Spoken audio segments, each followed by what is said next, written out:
السلام عليكم ورحمة الله وبركاته. اللهم صل على سيدنا محمد وعلى آله وصحبه وسلم.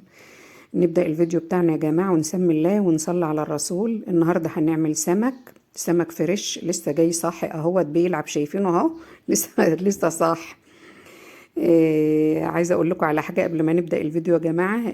لما تكوني بتشتري السمك تاخدي بالك من 3 حاجات.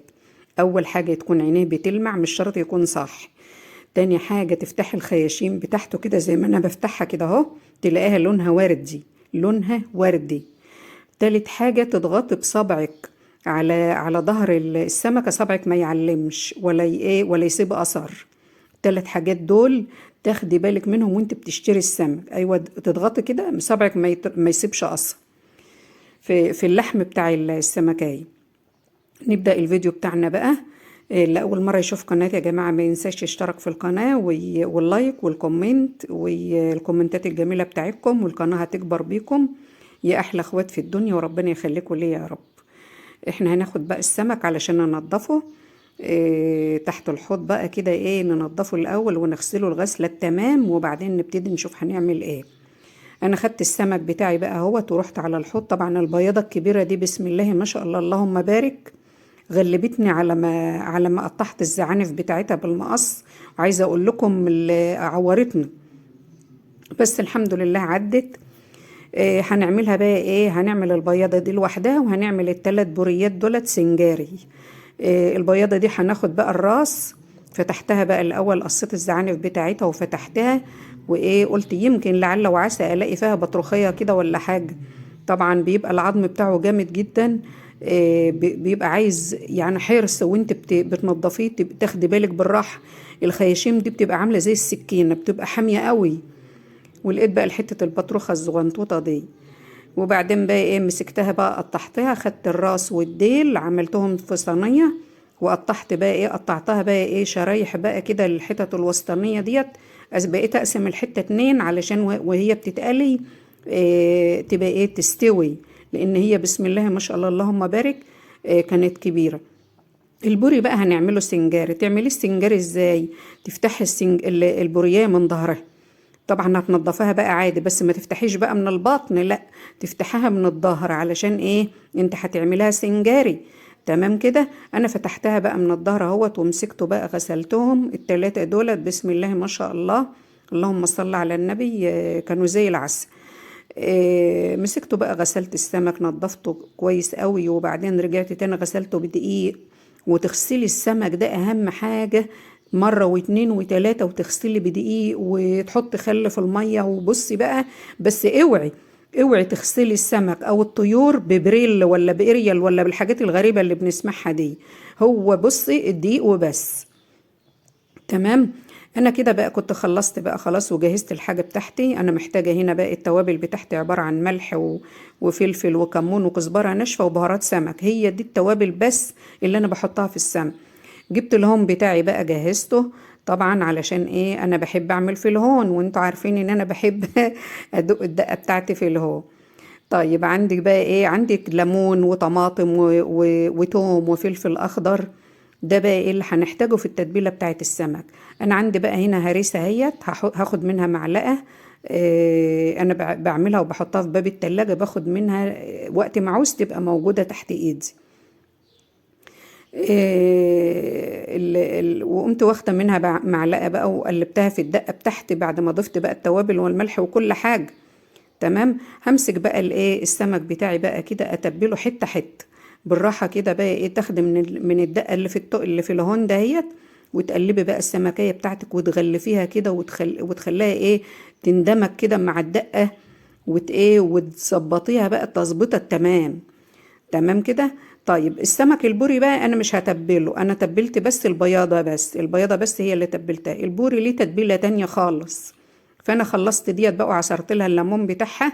تمام. وركنتها بقى على ما نشوف البوري بتاعنا هنعمله ازاي. البوري بقى ليه حاجه تانية خالص، خلطه تانية غير دي خالص بقى، مش هحط له انا دقه من دي نهائي. تمام. طيب نيجي بقى نشوف بقى البوري بتاعنا هنعمله ازاي. هنخرط بقى كل الخضار بتاعنا ده، هو كأنك بتخرطي سلطة. كأنك بتخرطي السلطة. صدقوني يا جماعة والله ما في احلى من الحاجة اللي بتعملها في بيتك. بتعملي الحاجة بتبقى كلها نظافة، وانت اللي غسلاها وانت اللي عاملاها. والله انا عملته، ولادي قالوا لي يا ماما يعني احلى من اللي احنا بنشتريه. لا، اللي بنشتريه ده ما يجي ما يعني، دي حاجة تانية. دي حاجة تانية انت عاملاها في بيتك نظافة، وانت اللي غسلة السمك. احنا لو شويت سمك بره لا يمكن بيغسلوه، ده بيقوموا فاتحينه كده غسلة واحدة وخلاص. لكن انت هنا بتغسلي الحاجة مرة واتنين وتلاتة وتعيد عليه. انا غسلت خرطت بقى الخضار بتاعي اهو، الفلفل والطماطم وحطيت حتة من الدقة ديت اللي انا عاملاها دي. الدقة دي هتفضل معانا بقى طول الطبخ، هتفضل معانا طول الفيديو اللي في الهون دي، كل ما نعوز منها هناخد.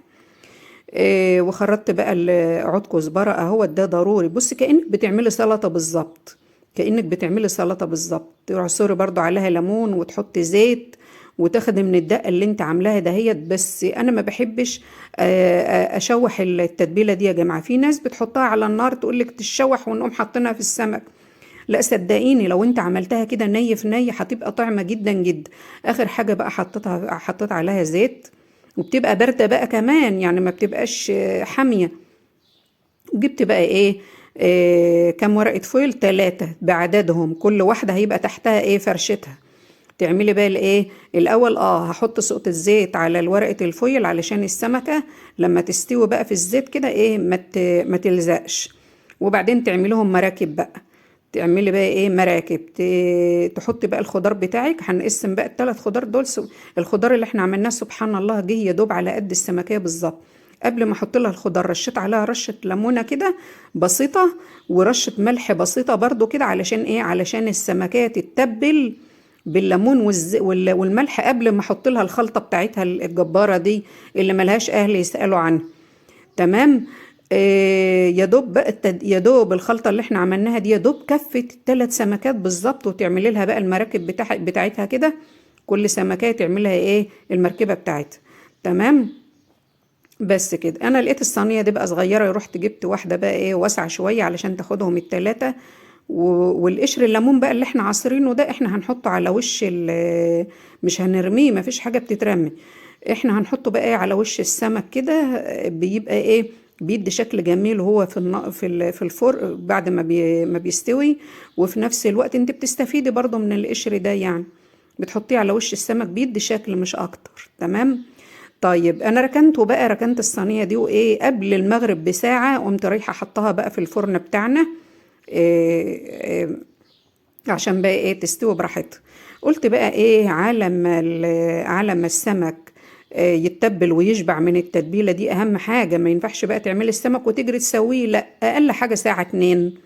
انا سبته ساعتين 2، وقلت اما اجهز بقى الايه الخلطه بتاعت التسبيكه بتاعت البياض. جبت بصلتين بقى بشرتهم طرنشات كده، وخرطت ايه قرنين توم، قصدي فصين توم وقرنين فلفل، وايه وتشويحه بقى زي ما انتم شايفين كده حبايب قلب. وقمت راكناها بقى ايه تسبك على النار بقى. ونقلت بقى العين علشان احط على العين ديت الزيت اللي هنقلي فيه السمك.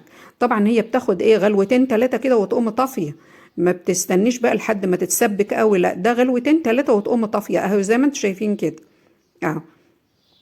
غلوتين 3 كده وتقوم طافيه، عشان ايه تفضل فيها باقي الجوز بتاعها تفضل بخيرها. وحطيت لها برضه حته دقه من اللي في من اللي في الهون. الدقه دي انا قايله لكم ان هي هتفضل معانا يا حبايبي طول الفيديو. الدقه بتاعت السمك اللي احنا عملناها في الهون دي حطينا منها على الصلصه، وحطينا منها على السنجاري، وهنحط منها على الرز دلوقتي. طيب ركنت الصلصه بقى، والقشر الليمون بقى اللي انا حطاه في السمك تحطيه بقى في الطاسه. ليه؟ بيمنع الريحه، وبتشتغل وتقلي سمك وتلاقي شقتك ولا ريحتها سمك ولا ريحتها اي حاجه. قشر الليمون ده مهم جدا، مهم جدا تحطيه في الطاسه بتاعت الزيت وانت بتقلي السمك. بيمنع اي روايح بقى تروح الشقه ولا كده، لا هو ده بيمتص بقى الريحه. تمام. البصلايه بقى غمقت، وانا عفرت بقى البوريايه في قصدي البياضه في الدقيق. وابتديت بقى ايه بالبياض الاول علشان الصلصه كانت جاهزه. فقلت بقى ايه قبل ما اروح احط السمك في الفرن اخلصه بقى خالص. طبعا بنعمل الرز اهوت. البصلايه بحب اغمقها قوي، تغمقيها قوي لما تكون عايزه الرز بقى بني. شوف الميه بقى لونها بني ازاي، ولا تكرملي بقى سكر ولا اي حاجه، هي بس غمقيها قوي وهي تديك اللون اللي انت عايزاه. الرز بتاع المطاعم البني الجميل ده بيبقى بقى ايه، بيبقى طعم جدا مع السمك. خدت بقى الحله نقلتها على العين التانية عشان يبقى الايه، يبقى السمك قريب مني ويبقى قريب كمان من الكاميرا، علشان ايه يبقى واضح وانا بقليه، يبقى واضح معاكم. حطيت بقى انا غليت قصدي سويت، عملت بقى قليت الراس وادي الديل اهو. هم دول بس اللي انا هعملهم في الصلصه، دول بس. تمام.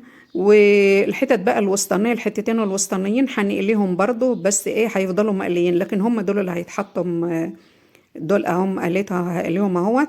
الكام حته دول بقى اللي هم في النص، بتفلقي بقى الحته اتنين لما تكون كبيره. لما تكون البياضه كبيره تفلقي الحته اتنين، ليه بقى؟ علشان تضمني ان هي تستوي والزيت يخش جواها يسويها، وتضمني ان هي ما تبقاش بقى ايه، ما تبقاش مدممه، وتبقى ايه، تبقى مستويه، تبقى عامله زي البانيه كده.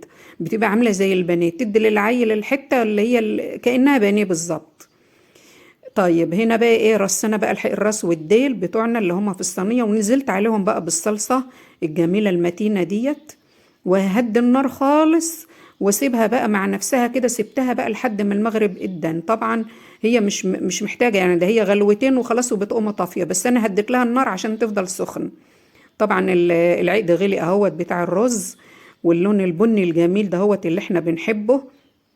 وقمت جايه بقى نازله بالرز بتاعي، وحطيت برضو حته دقه من اللي في الهون. طبعا كان السمك بقى استوى، كان القرآن بدأ بقى. السمك استوى اهو، بصوا جماله، بصوا جماله. عايزه اقول لكم بقى ريحته خطيره، ريحته خطيره، جميل جدا يا جماعه، وهم بجد، لازم تجربوه. جربوه بطريقتي وقولوا لي على رأيكم عملتوا ايه، ورأيكم ايه في السمك السنجاري بتاعي ده والبياض. وانا هنا بقى بنتي كانت عملت قطايف مع نفسها كده بقى، جبت لها نص كيلو وقعدت بقى طبقته مع نفسها. ده السمك المقلي اهو، وده الزيتون اللي احنا عاملينه مع بعض، وطبق سلطه بقى جميل من ايد الحاج، ربنا يخليه لي يا رب. وبسم الله ما شاء الله. وده كان الفيديو بتاعنا يا حبايب قلبي، وكل ألف سنة وانتم طيبين. وما تنسوش تشتركوا في القناة وتفعلوا الجرس علشان يوصلكم كل جديد، وما تحرمش من الكومنتات الجميلة بتاعتكم. عايزة اقول لكم شوفوا الزيتون بقى، عايزة اقول لكم ان الرز كان لسه على النار، هغرفه قدامكم دلوقتي اخر حاجة. انا بحب دايما نغرف الرز اول ما القرآن يصدق اقوم غرفة الرز عشان ما يبردش. اللي عايزة أقول لكم إن أنا سعيدة بوجودكم على القناة بتاعتي، وربنا يخليكم لي يا رب، والقناة هتكبر بيكم، وربنا يبارك لي فيكم يا رب. وكل ألف سنة وأنتم طيبين يا حبايب قلبي مرة تانية، وأشوفكم على خير في فيديو جديد إن شاء الله. كل ألف سنة وأنتم طيبين مرة تانية.